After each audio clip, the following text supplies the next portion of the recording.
बड़ी खबर है इजराइल पर यमन के हूथी विद्रोहियों के हमले से जुड़ी। उत्तरी गाजा पर इजराइल की पूरी तरह कंट्रोल करने के दावे के बाद यमन में बैठे हूथी विद्रोही बुरी तरह बौखला गए। करीब 2000 किलोमीटर दूर बैठे हूथी विद्रोहियों ने इजराइल के खिलाफ जंग का मोर्चा खोल दिया। दावा किया कि उन्होंने दक्षिणी इजराइल को निशाना बनाकर एक साथ कई बैलिस्टिक मिसाइलें दाग दी। इसके अलावा हूथी विद्रोहियों ने इजराइल को खुली धमकी दे दी कि अगर गाजा में उसके हमले नहीं रुके तो लाल सागर में मिसाइलों की बारिश करके इजराइल के जहाजों को डुबो देंगे। जिसका मतलब यह कि हमास के समर्थन में हूथी विद्रोही अब इजराइल से सीधी टक्कर लेने की तैयारी में है और इसका ट्रेलर भी हूथी विद्रोहियों ने दिखाना शुरू कर दिया।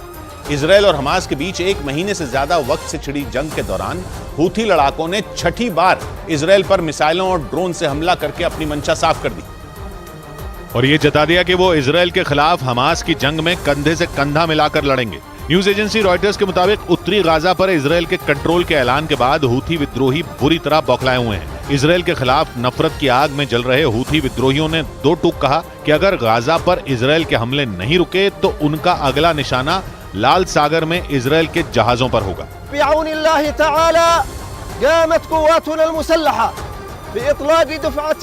हूथी विद्रोहियों की इस खुली धमकी के बाद माना जा रहा है कि इजराइल और हमास की जंग के बीच युद्ध का एक और मोर्चा खुल सकता है। यानी लाल सागर इजराइल और हूथी विद्रोहियों के बीच जंग का नया मैदान बन सकता है, क्योंकि हूथी विद्रोहियों के बढ़ते हमलों को देखते हुए इजराइल ने उस इलाके में सुरक्षा बढ़ा दी और अपने जंगी जहाजों को वहां तैनात कर दिया था ताकि नौसेना के जरिए इजराइल की तरफ आने वाली मिसाइलों और ड्रोन को रोका जा सके। लेकिन हूथी विद्रोहियों ने लाल सागर में तैनात इजराइल के उन्हीं जहाजों को निशाना बनाने की खुली धमकी दे दी। इजराइल, मिस्र, जॉर्डन, सूडान, सऊदी अरब और यमन से घिरे लाल सागर में इजराइल की नौसेना के साथ ही अमेरिकी जहाज भी तैनात हैं और अमेरिका की सेना लाल सागर से हूथी लड़ाकों के मिसाइल और ड्रोन हमलों को रोकने का दावा भी कर चुकी है। ऐसे में अगर हूथी विद्रोहियों ने लाल सागर में इजराइल के जहाजों को निशाना बनाने की कोशिश की तो जंग की आग और भड़क सकती है, क्योंकि हूथी विद्रोहियों ने न सिर्फ इजराइल के जंगी जहाजों पर हमले की धमकी दी है बल्कि लाल सागर से गुजरने वाले उसके मालवाहक जहाजों को भी निशाना बनाने की खुली धमकी दे दी है। और इसके लिए हूथी लड़ाकों ने एक पोस्टर जारी कर दिया जिसमें उसके लड़ाके लाल सागर से गुजरने वाले इजराइल के एक मालवाहक जहाज पर मिसाइल से हमले करते दिखाई दिए और धमकी दी गई कि अगर गाजा पर हमले नहीं रुके तो इजराइल के मालवाहक जहाजों को ऐसे ही लाल सागर में डुबो दिया जाएगा। हूथी लड़ाकों ने दावा किया कि इजराइल के जहाजों को निशाना बनाने के लिए उसने समंदर किनारे अपनी मिसाइलें और रॉकेट तैनात कर दिए हैं। ब्रिटेन के अखबार ने दावा किया कि हूथी विद्रोहियों के पास ईरान से मिली कई ऐसी घातक मिसाइलें मौजूद हैं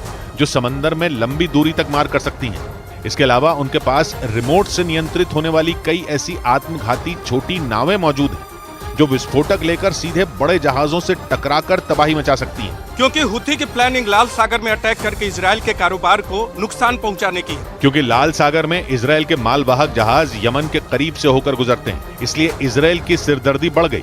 लेकिन 2000 किलोमीटर दूर बैठे दुश्मनों से निपटने के लिए इजराइल ने भी लाल सागर में तगड़े इंतजाम कर रखे हैं।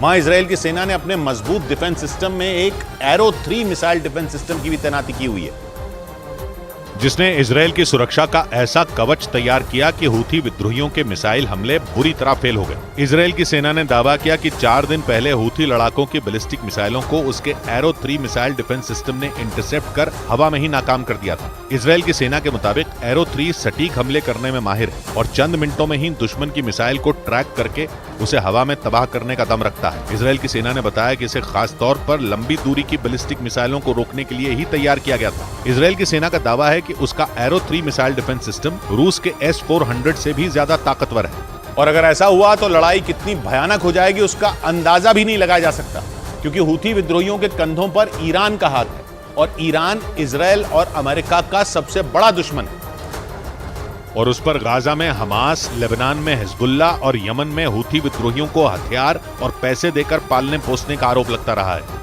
इजराइल ईरान पर लगातार ये आरोप लगाता रहा है कि ईरान के इशारे पर ही HHH यानी हमास, हिजबुल्ला और हूथी लड़ाकों की ये तिकड़ी उसके शहरों में हमलों को अंजाम देती है।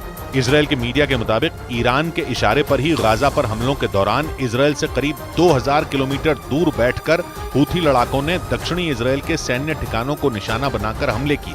इन हमलों के लिए हूथी विद्रोहियों ने बैलिस्टिक मिसाइलों और लंबी दूरी के ड्रोन का इस्तेमाल किया। हालांकि इजराइल ने दावा किया है कि हूथी की मिसाइलें इजराइल की हवाई सुरक्षा को भेदने में नाकाम रही हैं। लेकिन ईरान के पाले पोसे ट्रिपल एच के तीसरे एच यानी हूथी लड़ाकों ने हमास जंग के बीच अमेरिका और इजराइल की टेंशन बढ़ा दी। क्योंकि यमन में सक्रिय हूथी विद्रोहियों ने हमास और हिजबुल्लाह की तरह ही इजराइल को दुनिया के नक्शे से मिटा देने की कसम खाई। हूथी विद्रोही शिया मुसलमान, उन्हें ईरान का खुला समर्थन मिला हुआ, जिसके दम पर हूथी विद्रोहियों ने यमन में बीते 9 साल से कोहराम मचा रखा है। 2014 से वहां की सुन्नी सरकार और शिया हूथी विद्रोहियों के बीच सत्ता की लड़ाई छिड़ी हुई है। सुन्नी देश सऊदी अरब का आरोप है कि हूथी लड़ाकों को ईरान भड़काता है और हथियार के साथ पैसे भी पहुंचाता है। लेकिन 2015 में यमन से हूथी विद्रोहियों को भगाने के लिए सऊदी अरब लड़ाई में कूद पड़ा था और बीते 9 साल से वहां ईरान समर्थित हूथी विद्रोहियों और सऊदी अरब की सेना के बीच भयानक संघर्ष जारी है, जिसमें 3 लाख से ज्यादा लोग मारे जा चुके हैं, जबकि कई लाख लोग बेघर हो गए।